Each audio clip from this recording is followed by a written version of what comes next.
तीर्थ धाम आपके चरणों में। हे गुरुदेव प्रणाम आपके चरणों में।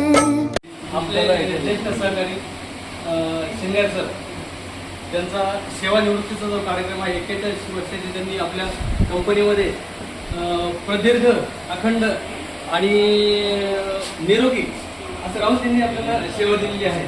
तर त्या सेवेची पूर्तता आपण करू शकत नाही, पण काही ना काही थोडंफार आपण आपल्याकडून त्यांचा आपण सत्कार करणार आहोत। तर त्यासाठी आपण सगळे इथे जमलेलो आहोत। तर विशेष सरांनी आणि नागरिकांना विनंती करतो त्यांनी त्यांचं शांतते बोलून स्वागत। सिनियर सर यांच्याविषयी 2 शब्द बोलण्यासाठी मी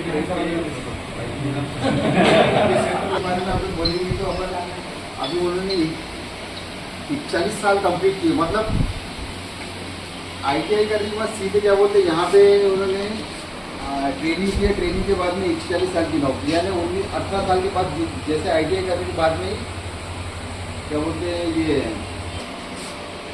ये पहली यूनिट कंप्लीट की, अभी दूसरी यूनिट चालू होने वाली है। ये आपकी रिटायरमेंट नेक्स्ट ईयर, वो भी हम उम्मीद करते हैं कि आपके अच्छे से तरीके से पहली यूनिट आगे कर रहे हैं। जो मेडिकल सप्लीमेंट की जो यूज कर रहे हैं उनका अच्छा कर रहा है। और उम्मीद करता हूँ कि ऐसी चलते रहो। अपनी किसी फील्ड में जैसे अपन अगर देखा जाए मेडिकल्स का, अगर प्रोडक्शन और मेडिकल्स के बारे में सोचिए तो कौरव पांडे की कहते हैं।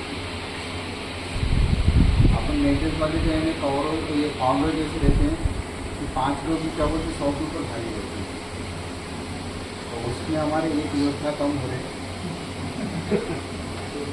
हम उनके उज्जवल भविष्य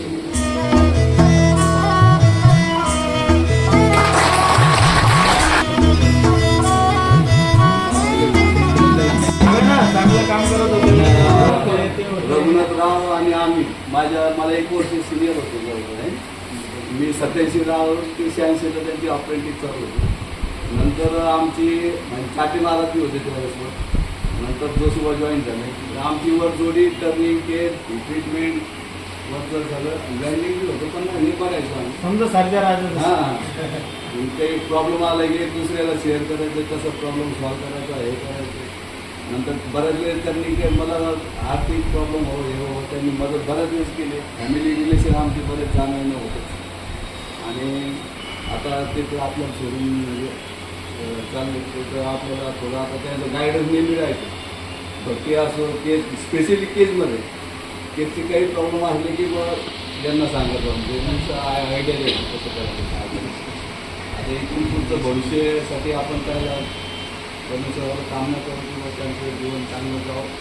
तसं आपल्या भेटी होतच राहणार, ती जाणण्यातच राहणार आहे, ते कुठं जाणार नाही।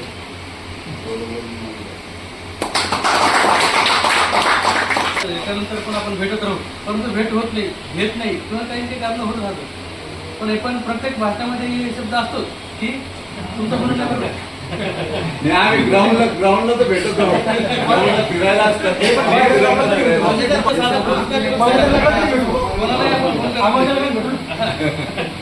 प्रत्यक्षात भेट जरी होत नसेल तरी मनाला आठवण काढली पण ग्राउंडला आम्ही फोन करतो, ग्राउंडला ते पण असतात मी पण असतो, आम्ही भेटू ग्राउंडलाच नक्की झालं तर मनीच्या माहीत बोले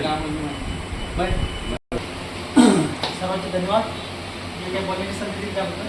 मामाचा आमचा संबंध मागच्या 2 वर्षापासून म्हणजे मामासोबत या काम करण्याची संधी मिळाली। वेगवेगळ्या मार्गदर्शनाखाली जे काय आम्ही काम केले आजच काम इथून पुढे चालू जाऊ। काही अडचण आली तर तरी मार्गदर्शक मामाचं बोलवर घेऊ आणि येणारे प्रॉब्लेम सगळे सॉल्व्ह करू। मामाला जे काही निरोगी राहण्यासाठी मामाने जे काही पाऊल उचलले त्याबद्दल आमची लोक जेवताना चर्चा होत असतील। असंच मनोकामना करतो ईश्वराच्या की त्यांचं जे आयुष्य आहे ते इथून पुढे निरोगी राहावं आणि त्यांचं गायडन्स घेऊन आपण सगळ्यांनी निरोगी राहू हे सगळ्या कामना करतो आणि माझी सगळ्यात महत्त्वाचं माहिती सांगितलं की त्यांची प्रेरणा घेऊन आपण निरोगी राहायचं। हे मात्र नक्कीच करा। आपण माझ्यासह मी पण आहे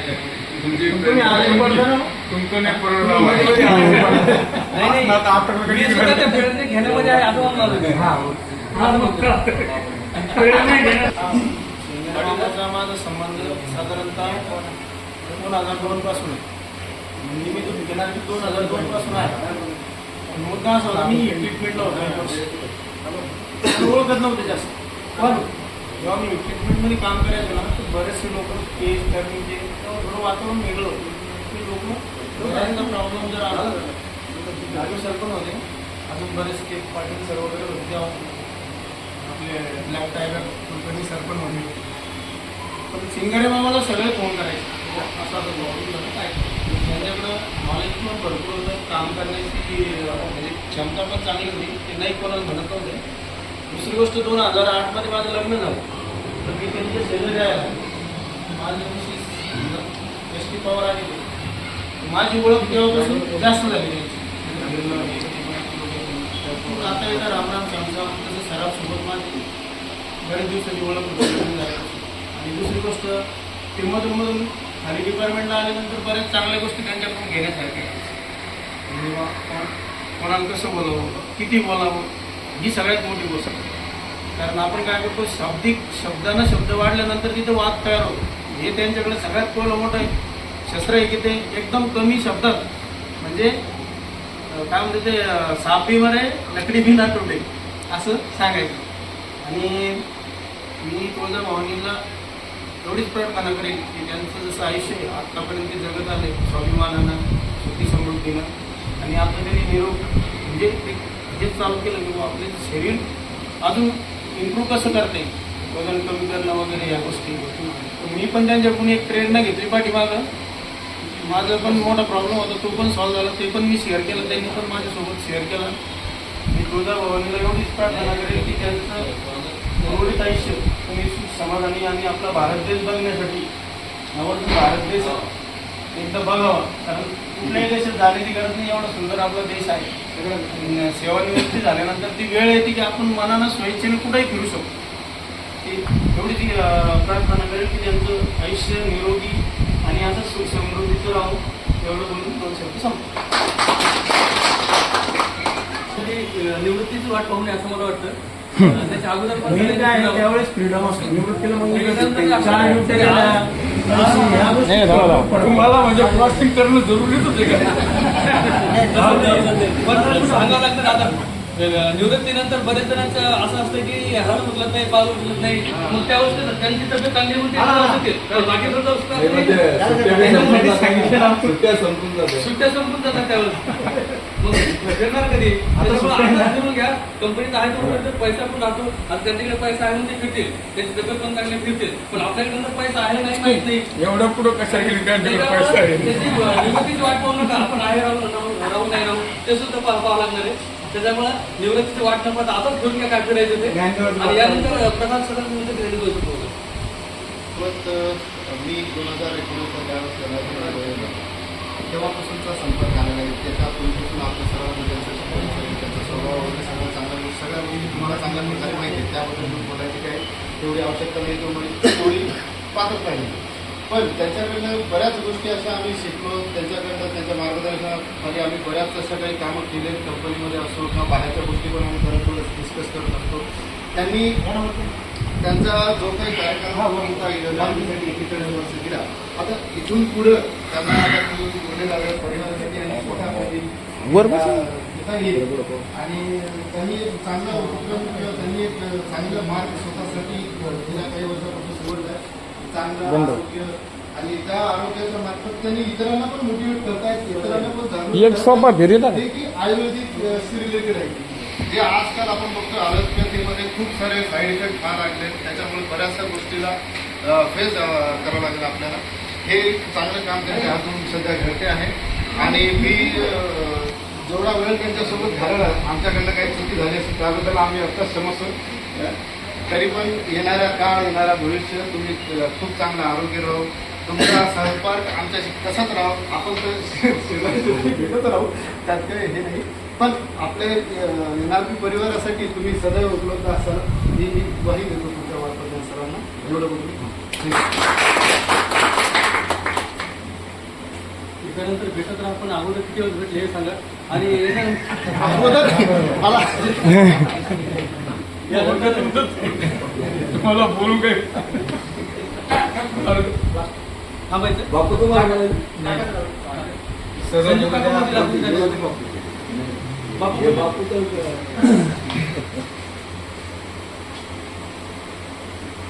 आज आपल्या सर्वांचे लाडके असलेले आणि आपले वरिष्ठ कामगार बंधू रघुनाथ शिंगारे हे 5 तारखेला रिटायर सेवानिवृत्त होत आहे.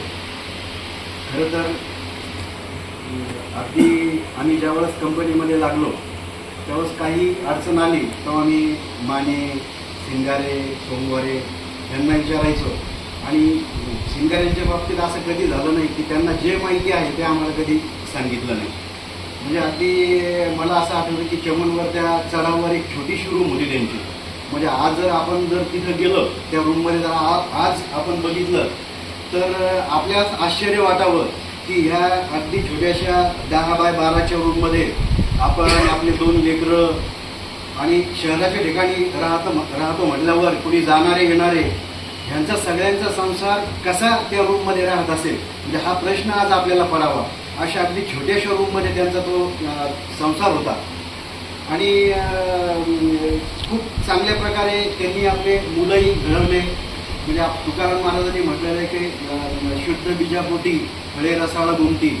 तसं त्यांनी जी कन्या आहे ती पण खूप सुशिक्षित आहे, जावाई बुवा सुशिक्षित आहेत, मुलगा पण खूप चांगल्या प्रकारे कंत्राटदारचं काम करतोय. म्हणजे अनेक वेळा आपल्याला असं अनेकांच्या बाबतीत असं होतं की आपली सेवानिवृत्ती येते पण आपले मुलं अजून काय कामधंदा करत नाही किंवा आपल्या मुलांचे लग्न झालेले नाही. आता काहीतरी एक टेन्शन असतं मनामध्ये, एक ताण असतो. तर ह्या सगळ्या गोष्टींपासून ते अगदी तणावमुक्त आहेत. अगदी वेळेवर त्यांच्या मुलीचं लग्न झालं, त्यांच्या मुलाचंही लग्न झालं. आणि विशेष सांगायचं म्हणजे ज्यावेळेस महाडला मोठा पूर आला होता त्यावेळेस मी आपल्या NRP परिवाराकडून आपण जी काही मदत जमा केली होती तर ती आपण महाडला घेऊन गेलो होतो. आणि तिथं माझे एक परिचयाचे डॉक्टर आहे, डॉक्टर दावाडकर म्हणून. मी अगोदर मला हे माहिती होतं की आपण जर शासनाच्या हवाली ती जर केली तर त्याची व्यवस्थित विल्हेवाट लागेल म्हणून काही भरोसा नव्हता. म्हणून मी ह्या प्रयत्नामध्ये होतो की महाडमध्ये आपलं कोणी भेटतं का. तर तिथे ते डॉक्टर दाभाडकरांचा मला एक निरोप म्हणजे ॲड्रेस मिळाला आणि मी त्यांचे संपर्क केला. आणि त्याच वेळेस मला शिंगारेदाजी म्हणाले की वा आपली पिनू पण तिथंच राहते, जावाई बापू तिथंच आहेत. आणि योगायोगानं असं झालं की ते गाव जे होतं ते त्याच रोडवर होतं. पण असं परत परिस्थिती निर्माण झाली की आम्हाला तिथं पोचायला उशीर झाला. त्यांचे जावाई बापूचे आणि आमचं कंटिन्यू फोनवर बोलणं चालू होतं की काका तुम्ही या एकदा आमच्या घरी येऊन जा. पण काही वेळेअभावी मला जाणं नाही झालं. पण ती जी आपुलकी होती, ती जे प्रेम होतं, आज इथून 900-1000 किलोमीटरवर कुठेतरी आपलं आहे आणि आपुलकीला आपल्याला बोलवतंय, हा जो त्यांच्या म्हणजे पोटी जी कन्या आलेली आहे तिला जे पती म्हणून जे व्यक्तिमत्व आलेलं आहे ते पण किती महान आहे हे त्यावेळेस मला जाणवलं. पण मी त्यावेळेस म्हणलं की बा आता नाही पण नेक्स्ट टाईम ज्यावेळेस येईल त्यावेळेस मी नक्की तुमच्याकडे येईल. तर असे अतिशय म्हणजे चांगलं सुखी कुटुंब ते काही गोष्टी घडतात सुखदुःखाच्या त्याच्यामध्ये ते गेलेले आहेत. त्याच्यातून ते खूप लवकर सावरले पण. आणि भविष्यामध्ये त्यांनी जे काही आरोग्य हेल्थविषयक जे काही पर्याय निवडलेला आहे भविष्यामध्ये किंवा आपण काहीतरी चांगलं करावं. म्हणजे आता आमचे अगदी परवाच बोलणं झालं की ते 91 किलोवरून त्यांनी जवळपास 10-12 किलो वजन कमी झालं. आणि हे काही फार गंमत नाही आहे, जोक नाही आहे. तर हे असे त्यांच्याकडून जे काही आरोग्याविषयीच्या जे मार्गदर्शन आहे म्हणजे कामाविषयी आतापर्यंत आपल्याला मार्गदर्शन त्यांचं मिळतच होतं. पण यापुढे आपल्याला आपल्या आरोग्याविषयी त्यांना मार्गदर्शक म्हणून ते काम करणार आहेत.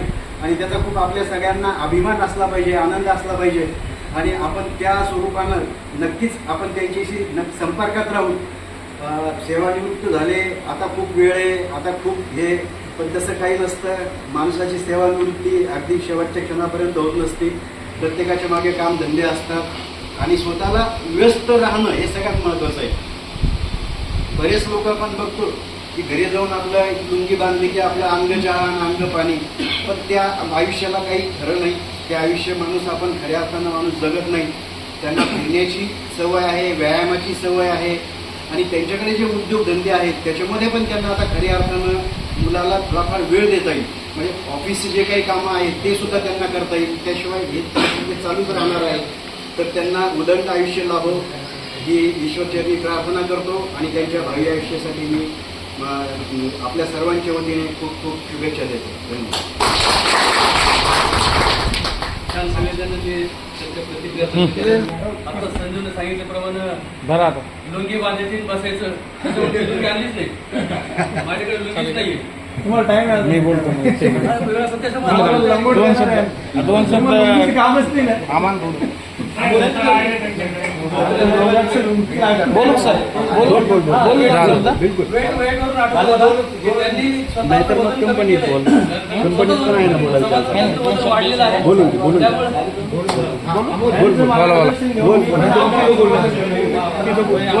त्यामुळे हा, याच्यानंतर भूमिका आपण बोलणार आहे. त्याच्या आधी मी 2 शब्द सांगतो. अकबर भाई, त्यांनी स्वतःचं वजन कमी केलंय पण समाजामध्ये त्यांचं वजन वाढलेलं आहे. बरं, आपण बोलू. तुका म्हणे काय भू उत्तराई जीवितो हा पायी जीवन.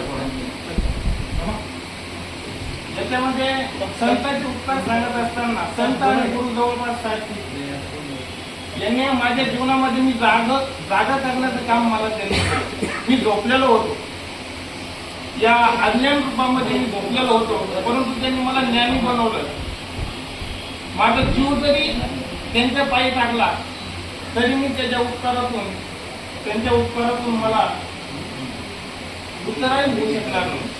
त्यांनी मला जीवनामध्ये एक योग्य दिशा देण्याचं काम, जीवनामध्ये कसं जगावं, कसं राहावं याचं सखोल त्यांनी सांगितलं. टेक्निकल ज्ञानाबरोबर या समाजामध्ये कसं राहा, समाजामध्ये कसं व्हा, बाहेर राहताना कसं राहा, अपडाऊन करताना विशेष राहायला येईल, नाहीतर इथं रूम करून राहा, आपल्या रूमवर राहा. इतकं प्रेम आतापर्यंत आई वडिलांनंतर यांनीच केलं. यांच्या जवळ जर सहवास जी संगत झाली खूप एक आनंदाची आणि एक शिकवणीची झाली. सर, माझ्याकडून जर काही चुकलं असेल तर मी म्हणजे पाय पडून नमस्कार करतो. आणि या ठिकाणी त्यांना पुढील आयुष्यासाठी अकल्प आयुष्य व्हावे तया कोळा माझ्या सकाळा सकाळा हरीच्या दासा कल्पनेची बाधा न हो कोणे काही. आणि ही संत मंडळी तुमच्यावर. धन्यवाद. संत मंडळी सतत सुखी असते त्याच्यामुळे त्यांना सुखी राहा असं म्हणायची गरज नाही, कारण ते संत असतात. संतांची सुखी राहा म्हणायची गरज नसते. आणि त्याच्यानंतर तुम्ही राहिला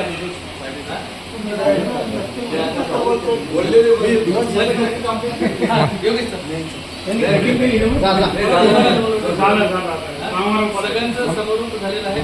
सगळे जे आले सगळ्यांचे आभार. आता सगळे जाऊ शकतात जेवायला.